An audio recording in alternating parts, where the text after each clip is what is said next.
മാതാവിന്റെ പ്രത്യക്ഷീകരണങ്ങളുടെ 85 നിശ്ചല ദൃശ്യങ്ങൾ അവതരിപ്പിച്ചുകൊണ്ട് ബുക്ക് ഓഫ് ഇന്ത്യ റെക്കോർഡിൽ ഇടം പിടിച്ചിരിക്കുകയാണ് തുറവൻകുന്ന് സെന്റ് ജോസഫ് ഇടവക ദേവാലയം.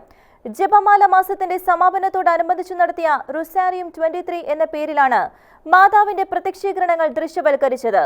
ഇരിങ്ങാലക്കുട രൂപതാ മെത്രാൻ മർപോളി കണ്ണൂക്കാടൻ പരിപാടി ഉദ്ഘാടനം ചെയ്ത് സംസാരിച്ചു. പരിശുദ്ധ കന്യകാമറിയം ലോകത്തിന്റെ വിവിധ ഭാഗങ്ങളിൽ നടത്തിയ പ്രത്യക്ഷീകരണങ്ങൾ ദൃശ്യവൽക്കരിക്കുകയായിരുന്നു തുറവൻകുന്ന് സെന്റ് ജോസഫ് ഇടവക ദേവാലയ അംഗങ്ങൾ.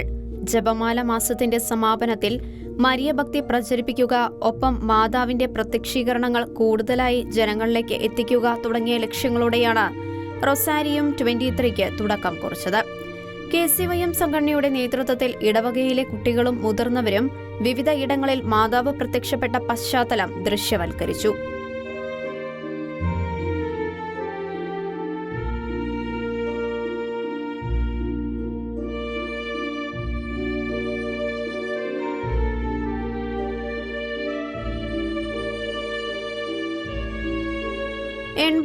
ഇടങ്ങളിലെ മാതാവിന്റെ പ്രത്യക്ഷീകരണങ്ങളാണ് ദൃശ്യവൽക്കരിച്ചത്. മാതാവ് അന്ന് ധരിച്ച വസ്ത്രങ്ങളും പശ്ചാത്തലവും ദൃശ്യവൽക്കരിച്ചതിനോടൊപ്പം ഓരോ മാതാവും അറിയപ്പെടുന്ന വിശേഷണങ്ങളും ദൃശ്യത്തിനൊപ്പം എഴുതി ചേർത്തത് സന്ദർശകർക്ക് ഏറെ ഉപകാരപ്രദമായി. ഇരിങ്ങാലക്കുട രൂപതാ മെത്രാൻ മർപോളി കണ്ണൂക്കാടൻ പ്രദർശനം ഉദ്ഘാടനം ചെയ്തു. 85 നിശ്ചല ദൃശ്യങ്ങൾ അവതരിപ്പിച്ചതുവഴി ബുക്ക് ഓഫ് ഇന്ത്യ റെക്കോർഡ്സിൽ ഇടം പിടിച്ചിരിക്കുകയാണ് തുറവൻകുന്ന് സെന്റ് ജോസഫ് ഇടവക ദേവാലയം.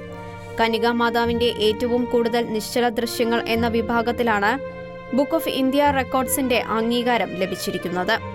ബുക്ക് ഓഫ് ഇന്ത്യ റെക്കോർഡ്സിൽ ഇടം പിടിച്ചതിന്റെ ഭാഗമായി അധികാരികൾ സാക്ഷ്യപ്പെടുത്തിയ സർട്ടിഫിക്കറ്റും മെഡലും വികാരി ഫാദർ സെബി കൂട്ടാലപ്പറമ്പിലും KCYM പ്രസിഡന്റ് ജിബിൻ ദേവസിയും കൈക്കാരന്മാരായ വിൽസൺ കാഞ്ഞിപ്പറമ്പിലും ആൻഡ്രു മൽപ്പാനും മറ്റ് ഇടവക അംഗങ്ങളും ചേർന്ന് സ്വീകരിച്ചു.